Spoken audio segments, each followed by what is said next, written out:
Guys, আসসালামু আলাইকুম। আজ আমি আপনাদের সাথে একটি ভিডিও শেয়ার করছি, আমার মহারানীর ভিডিও। তো এইগুলো হচ্ছে আমার ছেলের মাছ, আমি আরেকটি ভিডিওতে আপনাদের সাথে শেয়ার করেছিলাম। আর এটা হচ্ছে এর বেটা ফাইটারের ট্যাঙ্ক। তো কালকে যেই মাছটা আমার মারা গিয়েছে এটা হচ্ছে তার ট্যাঙ্ক। আর এটার ভিতরে এখন আপাতত যেই মাছটা রয়েছে, ওই যে ওখানে গিয়ে বসে আছে সে।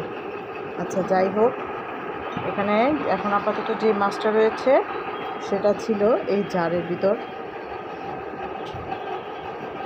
তো ওনাকে মারা যাওয়ার পর আমার বেটা ফাইটারটা ওনাকে এই ট্যাঙ্কে দেওয়া হয়েছে।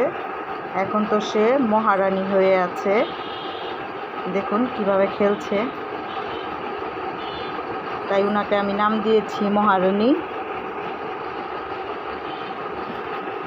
তো আমার মহারানীর জন্য দোয়া করবেন, সে যাতে দীর্ঘজীবী হয়। আল্লাহ হাফেজ।